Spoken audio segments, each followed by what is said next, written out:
Howdy, welcome to the Evil Hat State of the Hat, October 2025 edition. A spooky state of the hat for everyone hanging out with me. I'm Sean. I'm the project manager and product developer for Evil Hat.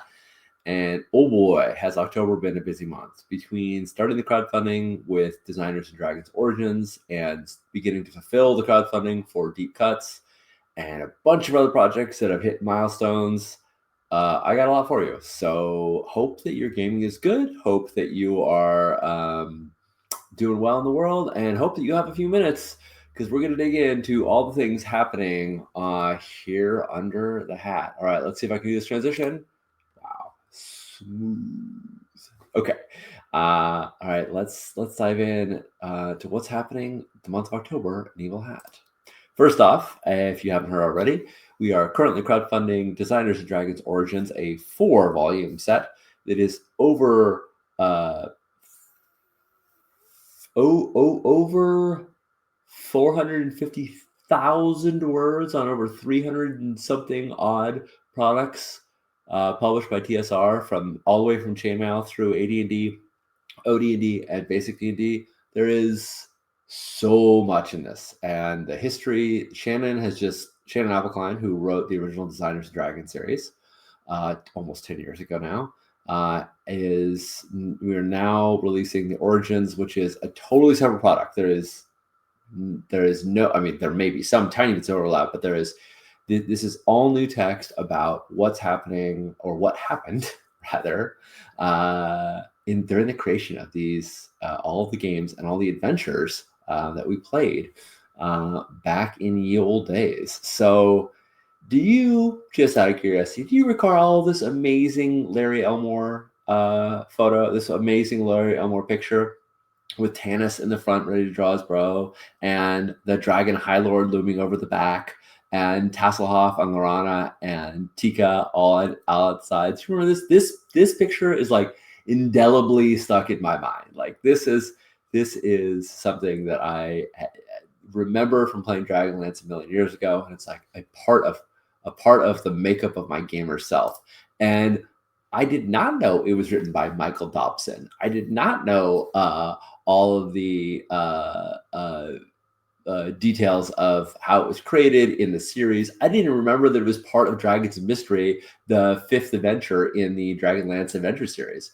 I probably played some of it, but it was this art that stuck with me. But there's so much more to the story, and Shannon has captured all of it. It's incredible. He is gone through, and piece by piece, product by product, he has detailed the history of everything that came out in that time, and it's incredible. So if you have not already checked it out, welcome you to go to the crowdfunding page right now on BackerKit.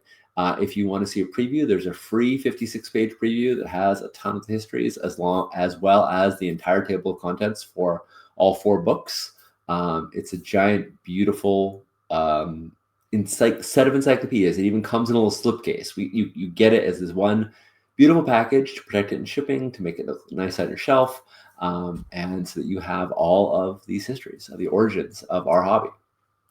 Because as Shannon said, these things are forgotten, and if somebody doesn't take the time to write them down, we will lose them. So thank you, Shannon, for doing it. What's next? All right, Streets of Jade. This is a bit of a misnomer. The playtest signups are actually closed right now. Just close those. But we'll be playtesting through the next month or so, and I've run a handful of games, and I'm really excited about it. I also have some playtest feedback, because that's what playtesting is for. So I'm eager to send this back to Mendez with some ideas of how to streamline the game and really make it punch. We're also working with Lucia Searswood to create the actual cover art for this, because the cover artist that we're working with needs to be booked well in advance. And so even though the game is just in playtesting right now, this cover is not the final cover. This is the playtest cover. It's a great one. We love it. But we're going to commission something of our own for the cover, for the final book. And I'm really excited as Mendez and Fonda and Lucia are putting their heads together to draft that art spec for that cover image. So excited to share it with you sometime in the future. For now, though, you can see a little map of KCON by Tim Paul, and a little bit of what you might find in the playtest in the playtest draft, which will eventually be coming out in the final draft. So hopefully we'll be talking more about this next year. Okay, more fulfillment stuff, deep cuts. Just today, I don't know, hours ago, I released on BackerKit the deep cuts PDF, a code to get the PDF on DriveThru RPG. For those who purchased it on the crowdfunding campaign, the Blades in the Dark PDF and code. The Deep Cuts Roll20 code, if you purchase that, as well as if you purchase Blades Roll20 code, that as well. So all of the Deep Cuts Roll20 content is available.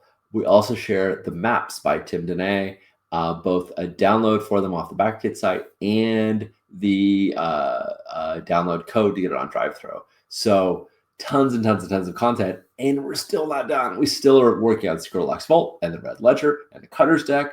There's so much in this package, but let's just tease a couple things that we've got right now. So the Cutter's deck that John has developed was a custom suit of blades, flames, crowns, and devils. Here's the first page of the print and play page. You can see the first Joker has the suits on it, so you know what they are. And you just get to see a little bit of the blades design. It's very, very pretty. And we're there at the printer right now, and we are setting up the POD, so for folks to do the print on demand. We're also setting up a print and play version for you to print out your own cards and cut them out. So the Cutter's deck will hopefully be in your hands one way or another. The other thing is the Red Ledger, which is the printing is underway right now. The PDF is getting prepared. We want to make it form fillable. We want to make it accessible. So the electronic version, ironically, takes more to do than the printing, it takes more prep than the print version. But this is going to be a place where you as a GM can record so much information and have so much reference right at your fingertips. So all the details about their crew, their reputation, the clocks they have, the claims they're working on, their hunting grounds, their faction status, every single faction, including all the new ones from Deep Cuts. How we have one spread in the Red Ledger for each district, so you can write down what's happening in each district. We took all the details off of the map itself, so you could fill in things. So this is just the no street names or anything like that, in part so it's readable in the format, but also so that you can write on it and add details. And then there's a note section over on the right, so you can make little legend and fill out all the details of what's happening in the city. There's reference charts that have rules for both the Blades in the Dark version of things and the Deep Cuts alternative versions. So if you're like, how does payoff work? We've got it all together in one place. Depending on which variants you're using, you've got it all right there for you. And amazing tables like rolling up Devils of Dustfall, Ghost traits, Forgotten Gods traits, Horrors traits. It's, oh my God, there's so much good stuff. This ledger is going to just be an incredible archive of your campaign and also a wonderful rules reference tool. And you just have everything all together in one little packet. It's fantastic. Okay, let's talk about Blade 68. Sensitivity reading is complete. The internal reviews are complete. Tim is making the last few revisions, and then it goes into editing, and it'll probably be in editing through the rest of the year because holidays and not a lot happens at the very end of the year. But it is looking so amazing. Tim just sent over the art for several of the crews. The crew entry pages. So we've got the racers. I see you. I don't know if you can see my cursor or not. I see you, Fast 7 right there. I see this Fast and Furious energy, and I love it. I love it. I will always love Brian unabashedly, and we will always lament Paul Walker losing Paul Walker. Yes, I love the racers. I love that they capture this fantastic heist, fast driving, daredevil energy. The shadows. One of these images look familiar to you. One of them looks very familiar to me. If you are an avid Blades player, can you tell me which of these is inspired from a piece in the book? I saw it and I was like, I see you, Danae. I see what you're doing, and I like it. It's very good. It's very good. Thank you for the shadows. And finally, we got the dealers. You see this Marcellus Wallace nonsense going on there? That briefcase? Oh my God. I mean, there's a cold open where you start with a briefcase with a canister of alluvium, which glows. So, this could be a scene in your game. But also, I think there's a Pulp Fiction nod as well. So, Tim is so good at bringing in these amazing touchstones and really just bringing this game to life. Um, I'm so excited for it to, every time he shows another piece of art, every time he's revises another move, it just gets better and better. So this is going to be such an amazing setting to go alongside Blades in the Dark. That you have Blades in the Dark, and you have Blades in the future, but also what if you had Blades in another location in the Dagger Isles? Pam, Punzelin, John, and I have been working on Dagger Isles stuff. Last month, I shared a little bit from the Barong playbook, which is the Barong has a Gisi or a vendetta that they are obligated to seek out, and they also seek Gisi on the behalf of other people as well. But they are the cowboy, they are the samurai, they are the one who goes and fights the monsters and has to become the monster to them. So they stare into the abyss. I love them. They're tragic and beautiful, and they're what's needed, but they're also, not somebody you necessarily want to hang out with. Well, how about somebody you do want to hang out with, like the Bone Walker, a mediator between the living and the dead. I'm just going to skip to the part that is the juiciest about this playback. Daggerites who have died and through mortal or supernatural intervention return to life have become walkers in between of their people. They live with one foot in the ghost field and the other in the mud. I love it so much. This has all been a collaborative effort, but that dying coming back bit was John's idea, and it's absolutely brilliant.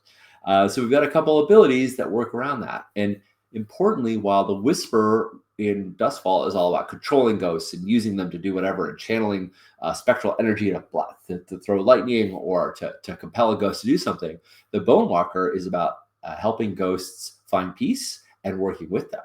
So my brother's keeper allows you to bring a ghost into you that possesses you, and it emboldens you. It gives you potency when you're doing things that seek to address its goals. Pulling back the veil while wearing your death mask, you can push yourself to inflict visions of death on all those who can see you, paralyzing them with terror for a few moments.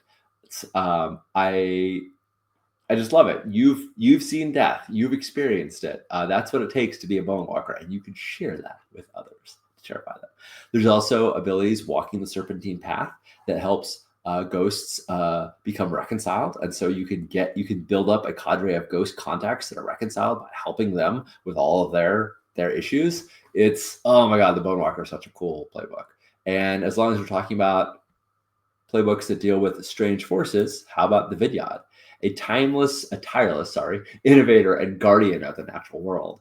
The Vidyad tends to the world, which is infused with incredible life because the god beasts, the sky parents, the sky mother and sky father, eons ago fell from the sky into the earth, and their children, the god beasts, inhabit it. There are these colossal creatures that lay and roost. You might mistake them for a mountain or a forest. But there are these massive creatures that we all live on the backs of, and they fill the ghost field with a kind of energy that the Vidyad can cultivate. Does this mean that we have a new type of crafting / ritual rules called cultivation, where you can get a piece of a god beast and put it into an object and gain powers from that god beast, but also have to feel the sorrow of that god beast having lost its parents? Yes, it does. Does it also mean we have another kind of crafting rule called resonant crafting, like we had alchemy and sparkcraft in Blades, and we're adding resonant as well? Resonant might change in names. None of this is final. We're just in development. Resonant might have a different name by the time it comes out, because we remembered as we were doing this, oh yeah, Tim uses resonance for Blade 68. So it occurred to us that that might not be the final name, but regardless, will there be a different type of crafting? Will there be a new activity that is not rituals, is not crafting, is something else, is cultivation? Yes, there will be all those things. So there's going to be lots of supplemental things in Dagger Isles, even if you're not playing in Dagger Isles. There's going to be so much good material there. I'm very, very excited to share more of it soon. All right, Monster of the Week, Hunter's Journal and Slayer Survival Kit is out in retail now, and we are working on the stretch goals, which are all been put together into Mystic Marginalia. They include zoomed in, zoomed out combat moves. They include tables for mystery generation. They also include some new playbooks. Last month, I previewed the Abandoned. This month, you can see the Elemental.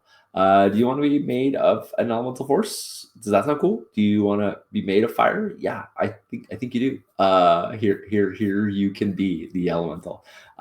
Michael and Merrick and Luke just keep making amazing things for this game, and we're very excited to share them with you.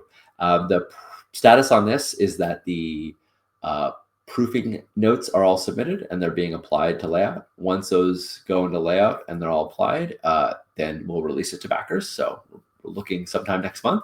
And also once that's done, it can go into Roll20 and we'll start developing the Roll20 contents there. So super excited to release more Monster of the Week content for everyone. All right, Umdaar, Planet of Swords, Super Science and Sorcery. This has been a slow boil for a while. We've been working on this in the background, but in the last month, it has really, really sped up. We were really trying to reconcile. Every group has a banner, which is like a crew playbook. You have a banner type, whether you're dignitaries or rebels or pathfinders or arcanauts. And then each character has an archetype, whether you're a sharpshooter or a ranger or an elementalist. Speaking of elementalists, I got you. We got you in multiple games. Or whether you're an RT hacker, someone who hacks artifacts, or a rune keeper, someone who uses powers from the runes of the demiurges. And then you've also got a bioform. Are you a glowbot? Are you a jaguaroid? Are you a dinosaur? Are you a fungoid? Are you a cyborg? Are you like, because all these things, of course, are very appropriate in this planetary romance game. So fitting all those things together was a lot. We really didn't want to make everything be something where you had to like look at a giant list of 50 things and pick from it or invent something from scratch. And so the methodology is the group as a whole will pick a banner. So they're going to say, we're going to play rebels. We're in the dread domains. We're fighting the masters directly. Or we're pathfinders. We're traveling through the wildernexes to find safe routes to connect communities together and also find lost artifacts of the demiurge. Like what...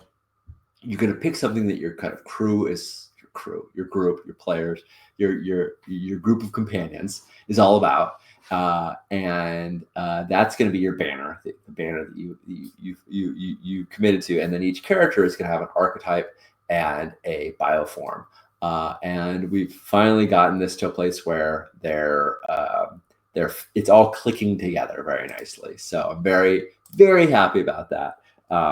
Here's a little snippet of the rebels and the pathfinders, and each of the banners has its own sheet. So there's a player card sheet for your champions with your aspects, but as a banner, you're going to have aspects like the areas of concern you have, like what are your problems, who your core community is, what they're all about. So where is your base of operations? All those things are maintained in the banner sheet, and just took a long time to figure out how to make all these pieces click and not overlap too much and not require too much page flipping back and forth, but we are getting there, and I'm very excited about releasing Umdaar. Hopefully soon, but development takes as long as development takes. All right, a brief history of Umdaar, a little bit about a long time ago. Abyssal is under post-playtest development. Ash Cheshire is writing detailed explanations or detailed write-ups of each of the playbooks, giving more background on all of them, more background on all their powers, as well as doing still some tinkering with the game. So I'm excited to see how that all comes together, as well as Rangers of Broken World. This is in editing right now, and I'm actually doing a developmental pass on it. Very excited about some of the bits that are in the game.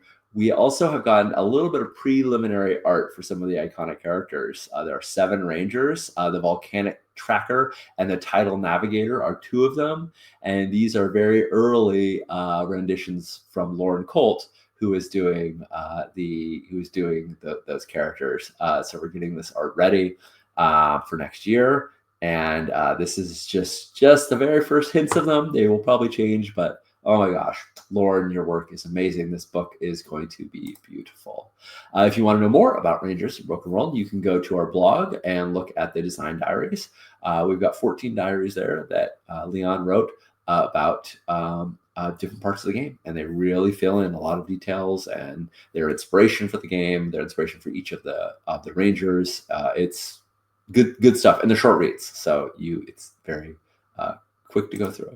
GodKiller, a holy punk RPG for one player, the GodKiller, and one GM, God, by Connie Chang, is still in development, and Connie has just finished the GM moves and the rules for riding the cradle, and is getting ready for getting a internal playtest draft ready, so we can start testing out all this new work.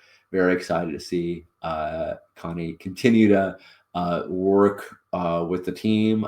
C. Thomas and Raina Jade are working on it as well, giving feedback and system development consultation, and it's really coming along beautifully. So excited to keep giving updates on that.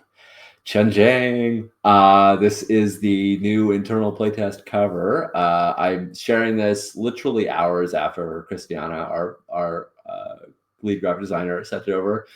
So I'm not sure if this is going to pass by. I was trying to know if this is going to be a final anything, but this is at least going to be for our next round of internal playtesting on this.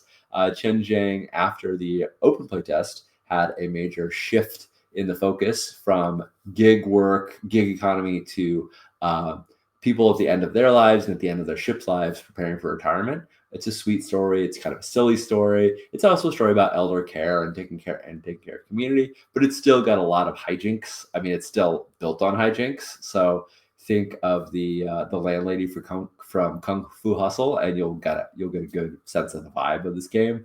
There's action, and there's shenanigans, but there's also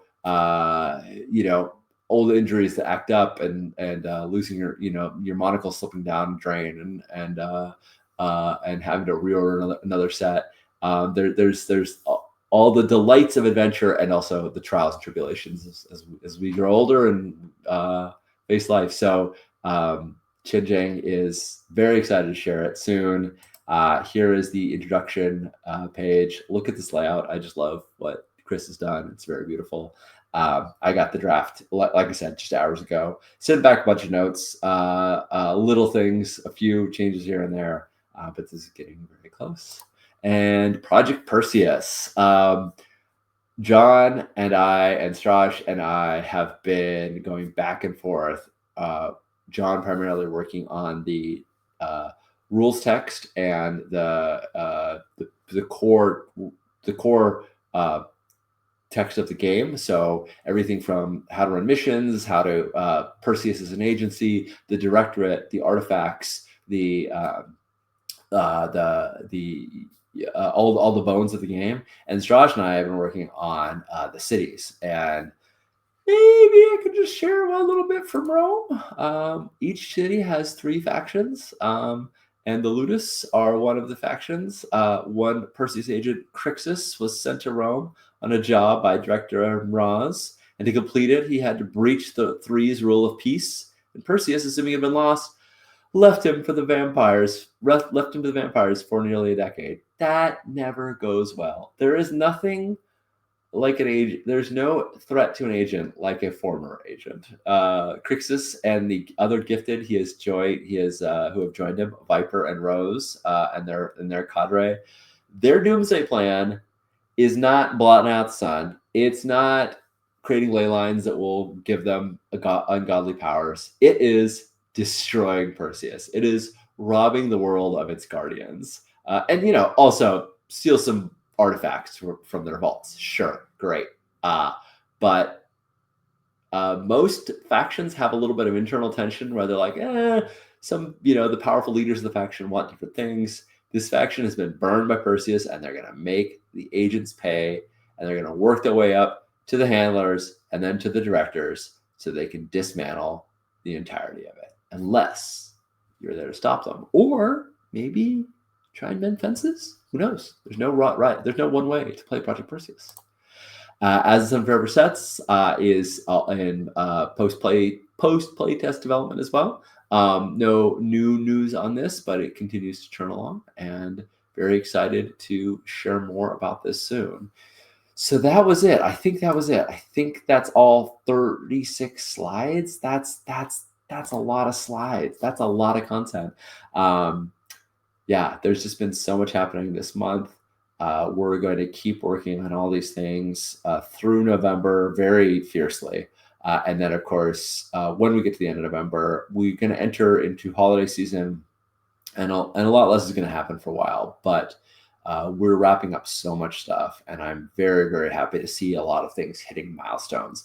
These, unfortunately, aren't necessarily milestones that equate to, and now you can have it, because that's rare. Oh, not rare, but that really is only some of the final milestones. But it does mean that there are really measurable successes and measurable changes that really, I think, instill the creators with a sense of hope. When you work in these games for 2 or 3 or 4 or 5 years, it can really help to have some tangible something that you hold in your hands and go, we made this. It might not be finished, but we've made real progress. And this has been a month of a lot of progress. So thanks everyone for watching. I hope this was informative. I hope this answered questions about what's going on with Evil Hat right now. Oh, you might wonder about submissions. We said we were going to open submissions at the end of the year, and that is our plan. If you've been wondering, like, what do they mean end of the year? It's close to the end of the year now. It is. We're going to wait until the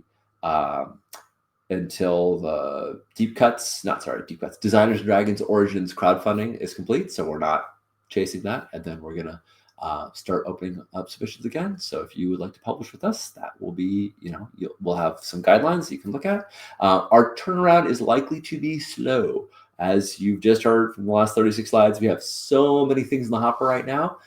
So we're letting everyone know it's probably going to be in the scale of months, like 2-3 months before we get back to folks, especially because we suspect that once we turn submissions back on, that there might be a bit of a flood. But we will look at every submission. So if you're thinking about publishing with Evil Hat, check back later in the year. All right. I've been talking way too long. Thank you so much for hanging out with me. Keep gaming and keep being good to one another. I'll see you again next